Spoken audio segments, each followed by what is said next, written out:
Motorbot Magazine, nous sommes à bord du Quicksilver 705 Open, le remplaçant du 675 Open, un modèle de 7,16 m hors tout, mais qui en longueur de coque va être à 6,45 m, donc il est en dessous de la limite taxable pour la taxe de francisation. Et en largeur, il est au gabarit routier à 2,55 m de large. C'est un modèle qui, sur le stand ici, est présenté avec un 200 chevaux Mercury V6. Il faut savoir qu'en version de base, il sera proposé avec un 150 chevaux Mercury EFI, motorisation avec lequel il est au prix de 47 030 €. Alors, pour ce qui est du plan de pont de ce Quicksilver 705 Open, on a comme sur le 675 des accès facilités avec un tableau arrière qui s'ouvre ici, que ce soit sur bâbord ou sur tribord. Voilà.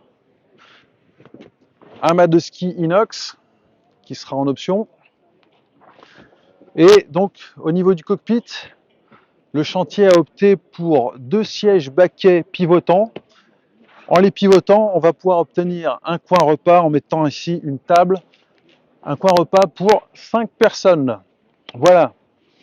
Au niveau du tableau de bord, donc on a ici un volant qui reste fixe, on n'est pas sur une version réglable en hauteur ou inclinable. On a ici une commande électrique qui sera proposée à partir de 150 chevaux. Sur la version 150 chevaux Mercury 150R, on a la commande électrique. Ici, bien évidemment, avec le 200 chevaux V6, c'est une commande électrique qui est proposée d'office. Voilà, possibilité d'installer ici un écran tactile en complément des jauges analogiques Mercury qui sont ici.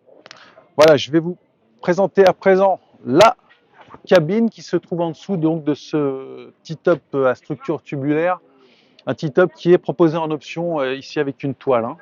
Voilà, la cabine.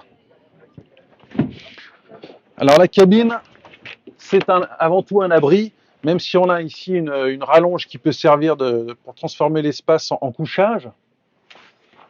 Donc plutôt un couchage pour les enfants, vous l'aurez compris, ce n'est pas pour un adulte. Pour la table de cockpit, on vient la fixer ici, elle est maintenue par des sangles, ce qui l'évitera de bouger en navigation et qui sera plus accessible que d'aller chercher une table au fond d'un coffre, comme c'est souvent le cas sur les unités de cette taille. Voilà pour la cabine donc du Quicksilver 705 Open. On passe à présent à la partie avant. Donc ici un passage qui est quand même sécurisé par des mains courantes. J'en profite pour noter au passage que cette année, sur les Quicksilver, l'accastillage est proposé d'office avec cette peinture noire. On n'est pas sur de l'inox brut, on est peint. On arrive donc dans la partie avant du Quicksilver 705 Open. Donc ici, on a 2 banquettes en vis-à-vis avec la possibilité d'installer 4 personnes. Mais cet espace va se transformer en fait intégralement en bain de soleil. Voilà, bain de soleil qui va occuper toute la partie avant grâce à une rallonge centrale. Et pour finir, on a ici un coffre avant dans lequel on pourra ranger une partie de la sellerie.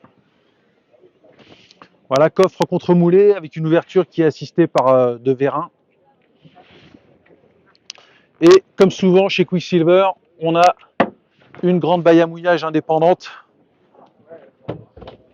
Voilà, ouverture assistée par un vérin.